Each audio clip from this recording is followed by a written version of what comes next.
Are you the first and only owner of this, or? I've owned it about 6 or 7 years. Okay. You burn about 17 gallons an hour per engine. Actually, a little less than that. In my 310R, I burned right about 17 gallons an hour and I had the IO 520s. I burn right about 30 gallons an hour total. If you want, you can always push it up further, but All right. that, Yeah. Is that for like best power or cooling or? Just they put it run on? cool. Never had a problem with heat. Okay. I noticed a few little like dents in the wingtip. Was it what that? Leading what's that edge. from? Yeah. Yeah. Have those always been there? They were there when I got it. Yeah. Yeah. Okay. Probably more than likely hanger race. All right. Yeah. Because it doesn't look like it, then that wouldn't be hail. No. Now it doesn't have any signs of any hail damage on it. It does have the flap gas seal. They give you a little bit more speed. Right. They just seal off that area where the pressure flows from the high pressure to the low pressure. Okay. Kind of stops a little bit of that. Okay. How often do these bungee have to be replaced? What's the? Well, the book says every year, Okay. but that if you leave it like inside where there's no sunlight, direct sunlight on them, they'll last 3 or 4 years. Okay. What are they for exactly? They're part of your down lock. Just a down lock. Okay. Center down lock. Okay. Yeah, that's kind of what I thought. Yeah. This gear are like speed brakes. All right. They turn sideways when they retract. Right. So when you drop the gear coming into the traffic pattern, you drop about 30 indicators off. Really? Yeah. Nice. Just like speed brakes. Wow, that's great. And it's got 2 hydraulic pumps on it, Okay. which is good because that gear comes up. You lose an engine, that's what you want. You want Yeah. to take all that drag on. Right. So even with a pump out, it would still bring it up pretty quick. Yeah. Yeah. Jim, what is the little tube out of the back of the nacelle? What's that for? That's just a breather. Okay. Breather vent. Yeah, I thought it was probably for like brake heating, to dissipate the heat from the brakes or something. That breather hole there.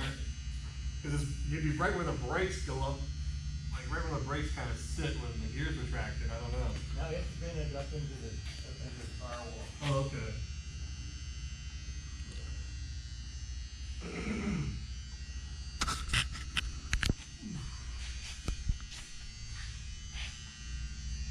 What's the hydraulic pressure on this? 1,000 pounds. That's pretty much standard general aviation. Right, yeah, because it was always 3,000 for what we do. Right. I think that might be a little overkill for a light foot. Some of the newer planes are up around 6,000. Scares me.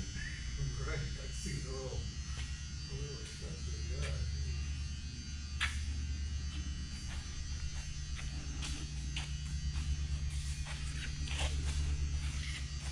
What's this here? Some sort of drain? Is that like a?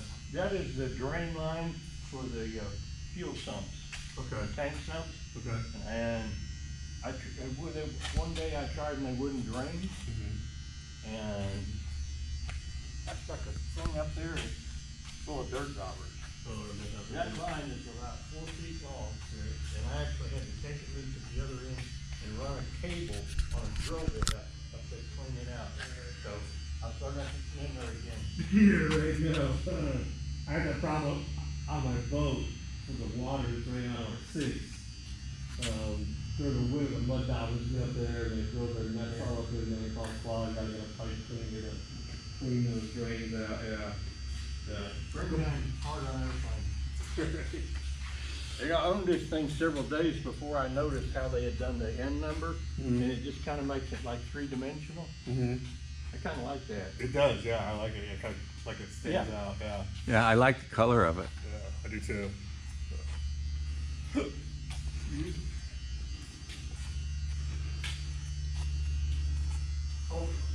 Is that autopilot, right? Yeah.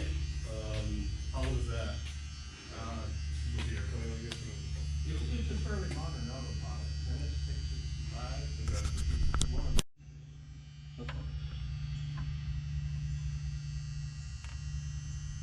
Okay. Brand new hoses. And the pressure on that gauge. That's a gel cell battery. Those things are going for about 4,000 now. How old is that one there? You know, I don't know. It looks fairly. It doesn't call rapid. Well, there's no drain hose on them. There's no venting. Okay. So you don't have to worry about the corrosion. Sure, right, yeah. That's good, yeah. That's one big point. Oh, that's a big plus. But the downside is when they go, they just go. Oh, really? Yeah. Okay. So is there any sign that they're like slowing down? Yeah, they give you some subtle hints. We keep these desulfators and pickup chargers on them, Okay. and that helps them a lot. Okay. But just periodically we take this off and we'll check the static voltage of it. Right. We'll leave it when we first bring it in the hangar. Leave this off about a week, Mm-hmm. and then check the voltage on it. Okay. Okay. I'm gonna get my back light turned off. Well, everything on these is expensive, aren't they? Yeah. Oh, yeah. Were you talking about the batteries? How much? About 4,000 now. Yeah, when I sold my 310R about a year ago, and when I sold it, I had already had a new battery, but the people who needed batteries, they were playing heck, just trying to get a battery. Yeah, I bought an Aerostar, and the batteries shortly after went bad in it, and I had for 2 months, I think, to get a battery. Really? Some of that supply chain stuff. Yeah, was that like during the whole COVID Yeah. thing? Yeah. Yeah. Of course.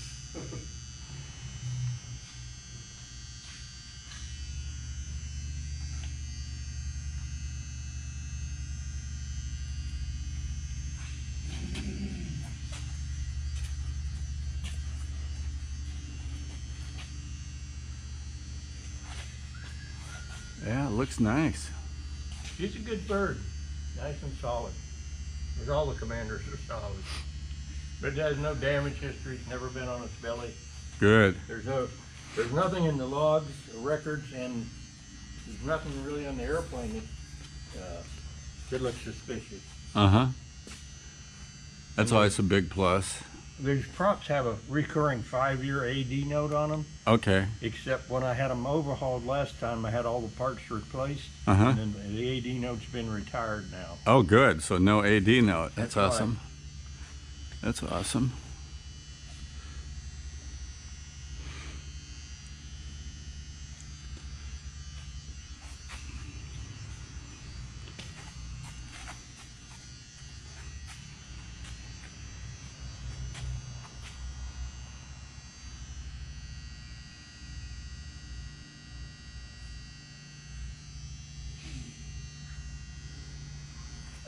Are you the like first and only owner of this, or? I've owned it about 6 or 7 years. Okay. It's like, why even do this? I bought an Aerostar that I'm going to operate under basic net, and it's too heavy. Okay. And it's got boots on it, but it might be a nice thing because I can fly it at 18,000 feet. It's pressurized. Oh, cool. Wow, yeah. That's awesome. How fast does this go? Or does this go? What do you cruise at? 200 miles an hour. Yeah. Okay. Yeah, is it miles an hour or knots in there? What is it? It's in knot. Okay. Yeah. I think I've seen both almost. Yeah. New hoses. 170 knots, 200 miles. I only see. Whether you look at the runway out here, it's 3,000 feet. Yeah. How does it do on? Usually about half of it. Okay. What I do, I fuel up at Thomaston, which is right down the road. Yeah. And then fly into here, so I'll got about 140 gallons in it now. And so I'm going out of here full fuel. Yeah. And it's still packing 1,200, 1,500 feet. Okay. But one of the reasons I do that is because it keeps the bladder cells wet. Yeah. Okay. So, you know, the first 40 gallons up in the wing, Okay. so you want to keep those cells wet. Any trouble with those bladders at all? Or? The main bladder was replaced, I think, in 2012. Those things last a lot longer than you think. We've got I'm not afraid to see here from one Mustang, the fuel cell, the rubber fuel cell community.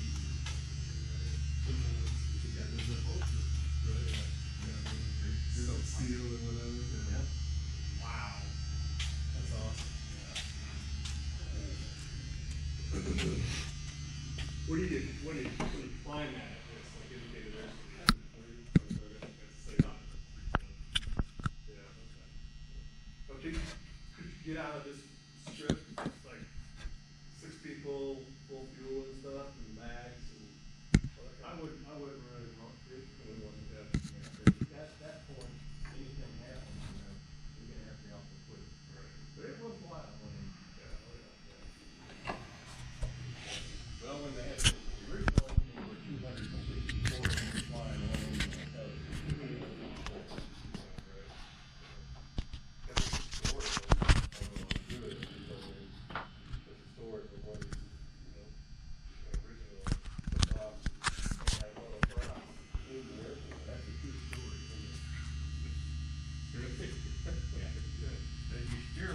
Nose was steering hydraulics through the brake pedal. Right, okay. And so you could, if you have a long enough runway, you can take it off on one end. They did that at the factory demonstration.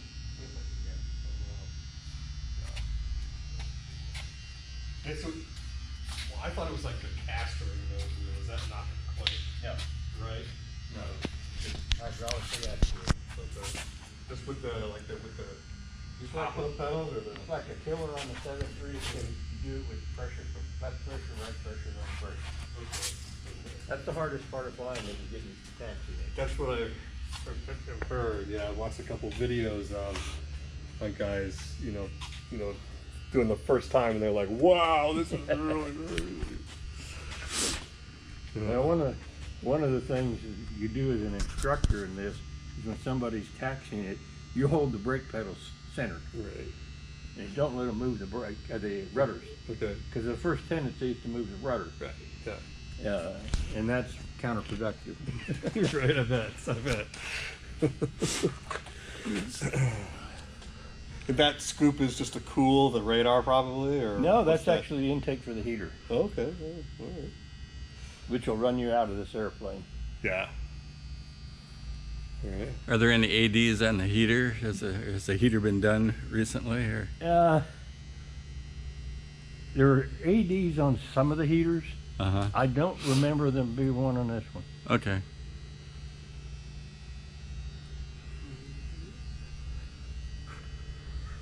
So if you get up hydraulic failure, as far as like the gear is concerned, does the nose wheel just gravity? Okay. There's 2 in each wing, and then one main one over the baggage bin. Okay. But just one gauge for the whole thing, is that right? It only indicates up to 135 gallons. Okay. Because it's a liquidometer that goes vertical, Mhm. and it can't measure any of the fuel on the wings. Okay. All right. All right. And actually, in flight, it's pretty accurate.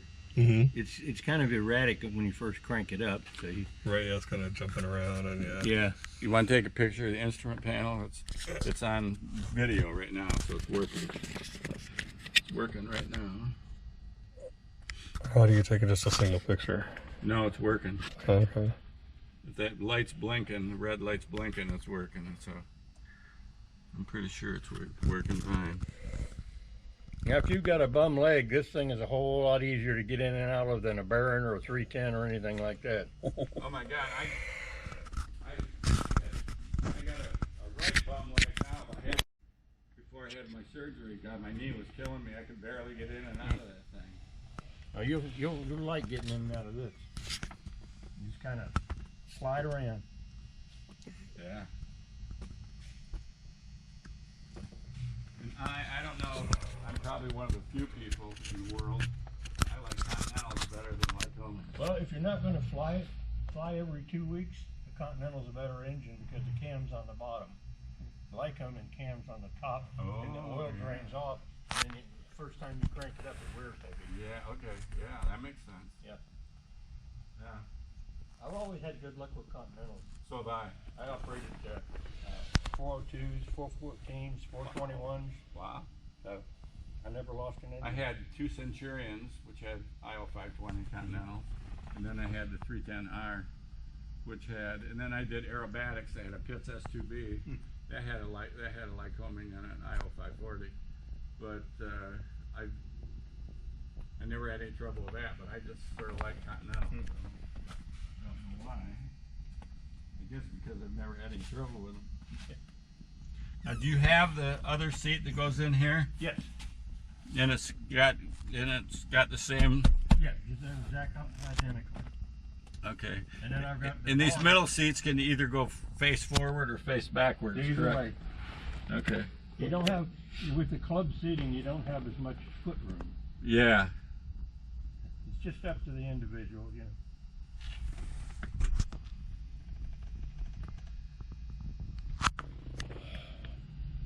You want to take the headliner? Looks real nice, Bill. You want to turn around, take a picture of the headliner, or you can just come back here, whatever you want to do. Yeah, I wanted to get. The seats look nice. Yeah.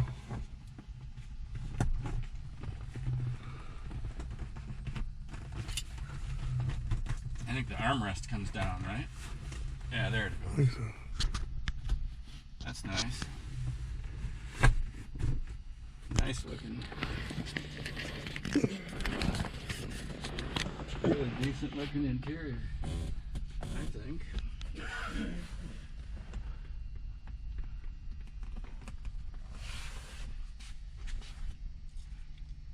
Have you already purchased Aerostar? Yes. They're an awesome plane too. I have a friend in Fort Myers who's got his own hangar like this. He's got like 4 planes in it, but he's got an Aerostar he's had for a long time. And I rode with him one of the first times he flew in the Aerostar. He had a Centurion before that, and I bought his Centurion when he. There you go.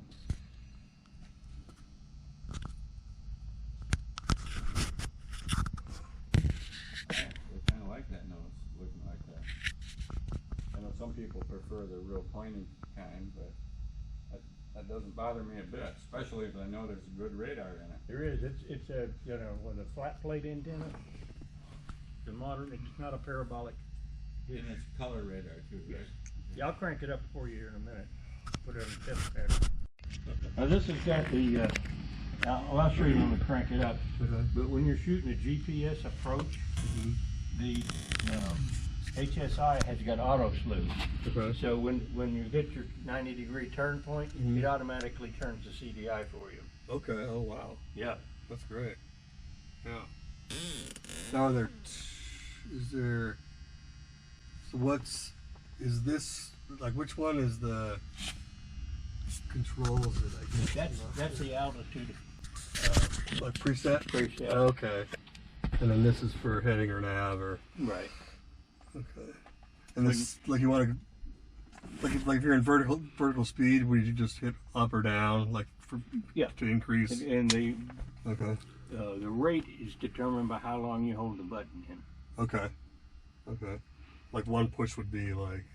Yeah, about three pushes about 3 seconds is about 500 foot a minute. Okay. And then if you're in vert speed and you want to level off, you just push altitude. She grabs hold of it and just levels right off real pretty. Really? Nice. It's strong autopilot. Yeah. It's pretty heavy on the controls too. Yeah. So it must have good servos. Right. Are there multiple ports to fill to put gas in, or is there just like one? Just one, yeah. Just one on the right hand side. Okay. Okay. You have to have a little patience to get it all the way full. Yeah. Because it has to transfer from that upper tank over to this upper tank. Right. So you always try to push the right wing uphill a little bit. Okay. Right, yeah.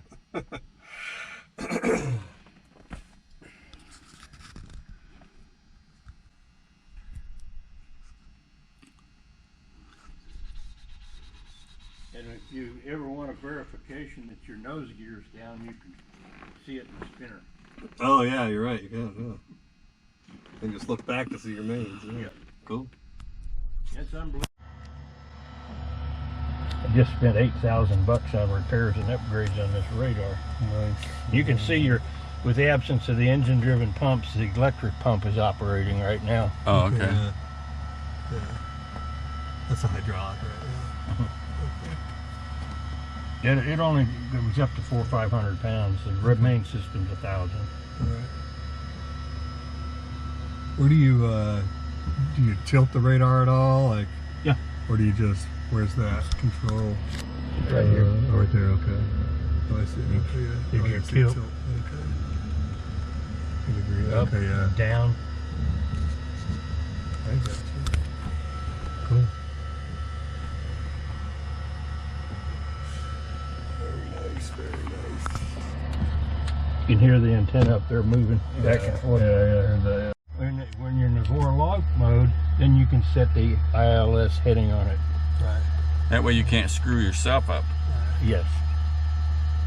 How do you switch from each mode to mode? Do you like press? You can do it here. Mm-hmm. GPS 2, Loc 1, Loc 2, or you can do it up here. Oh, okay. Are those They're Garmin 430s? Yes. Okay. Okay. This one's a W, this one is not. But I've got it, the way it's set up now, I've only got this being fed by the one that I keep updated, the W. Yeah, that's what I do. Yeah. And then the regular 430 runs this instrument here Okay. for glide sloping. Yeah. Okay. GPS. Okay. Is that radar? Does the radar altitude work? Yes. Oh, nice. Yeah. Oh, wow. Pretty accurate. Yeah. Yeah. The range is only 2,500 feet. Right.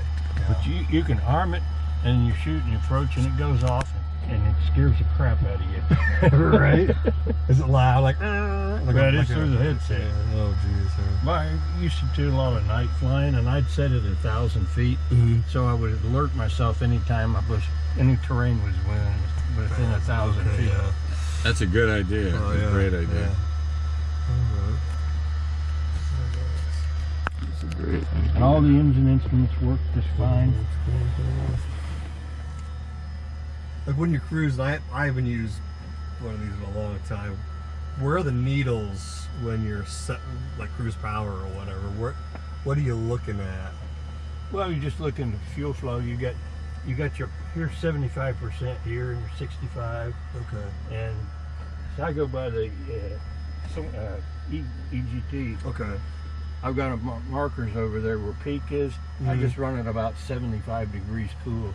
Okay. Richer peak. Richard Peaks. Okay. So this instrumentation is not sophisticated enough. Tell us how you. Okay, this thing is the most easy starting engine you'll ever see. There's a click in the throttle micro switch where your gear warning is. Put them right there, full rich. You put this is two position. There's a low and then there's a takeoff and land. That's an auto. It's in low unless there's no engine driven pressure. It's low either way with the engines running. But if you put it on takeoff and land, if you lose a pump on your engine, it automatically switches to high boost. Okay. So you get high boost when you're static. Okay. So I prime it for 9 seconds, Okay. and then hit the starter, and it usually starts within 2 blades.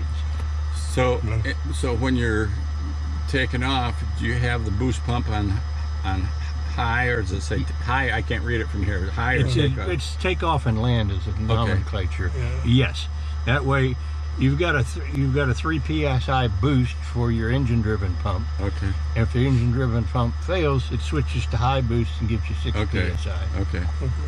So like the down where it says start, down is like a primer.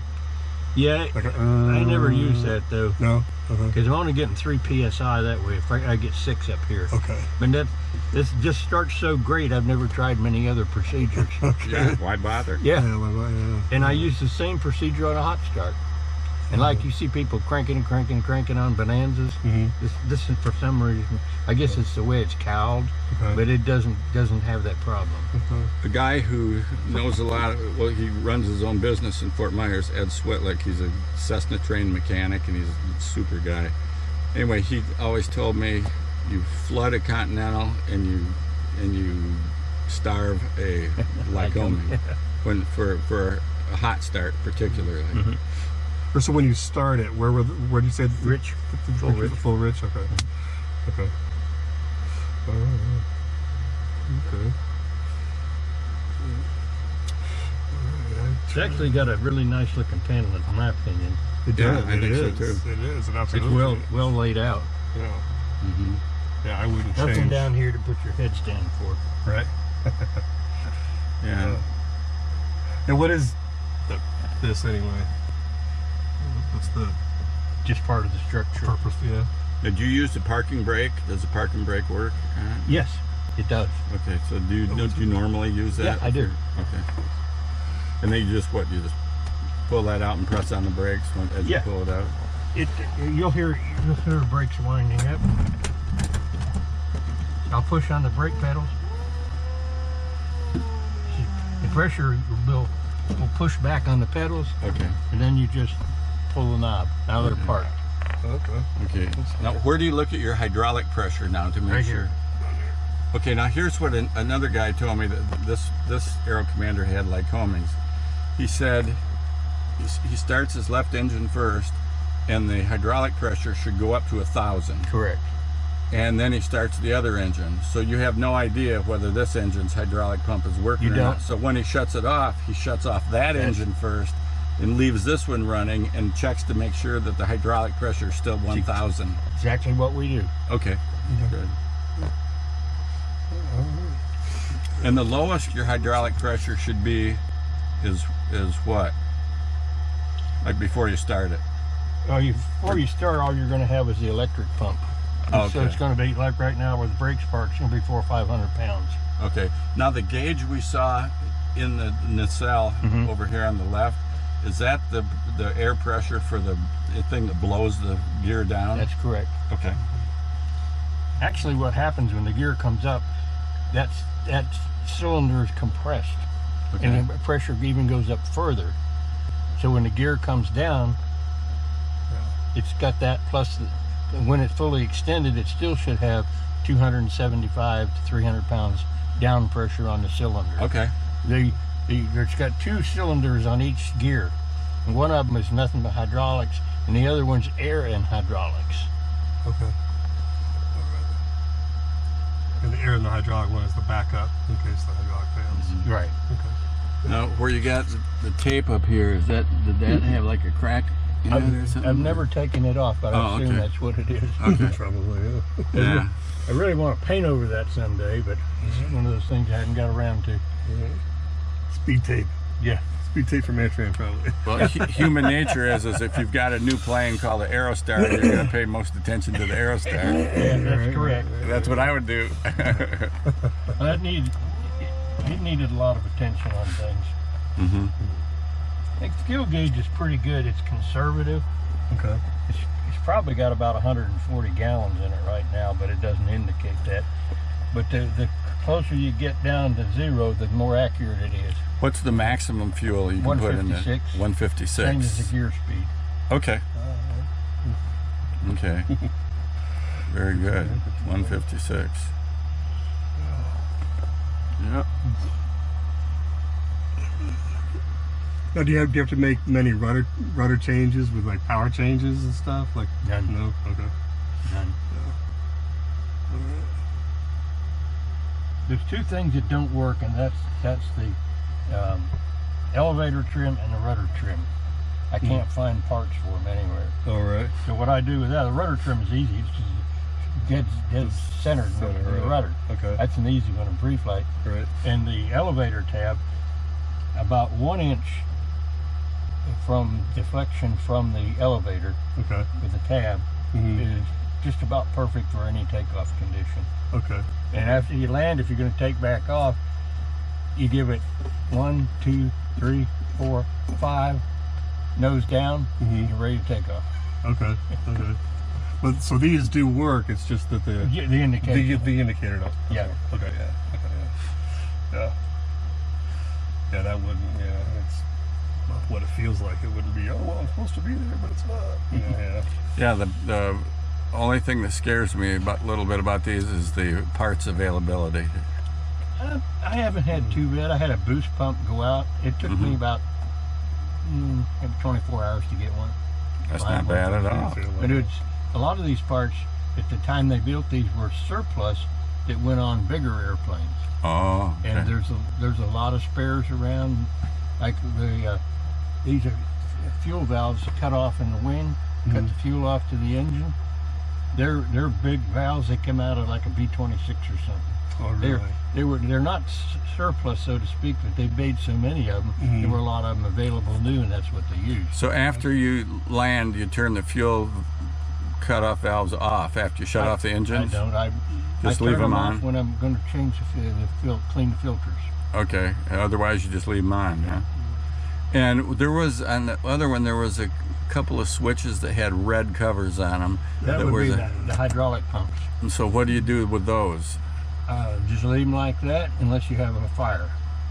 What it does, it closes the supply to the hydraulic pump, and when it runs dry, it just shears the shaft. Okay. That's why they're guarded. Okay. Because the hydraulic fluid would burn or something like that. Okay. I got you. So that's the only time you use that is if you have a hydraulic fitter. Procedure or whatever to shut those off. Gotcha. Okay.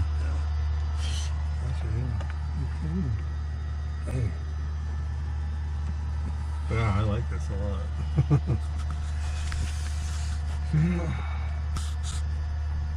Can't think of anything else to ask, really. I'm trying to think of. I don't know enough to ask. You know, I don't know. And you can. Intercoms work? Pardon? Yes, that's 6-place. 6-place intercom. And you can, just you and the co-pilot can talk, and you can cut everybody else out. They can still talk to each other. Okay. Independent conversations, or you can cut your co-pilot off if you want to. I'm sure you've been in the position where you wanted to cut your co-pilot off, right? No, I've most of the time had really good co-pilots.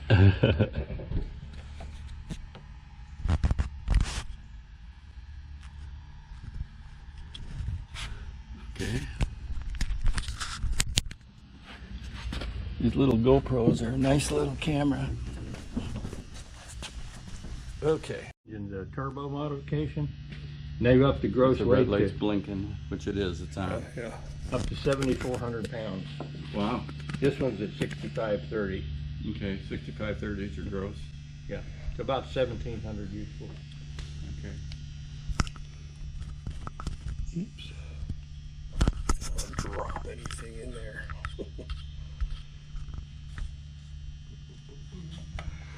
That's clean, yeah.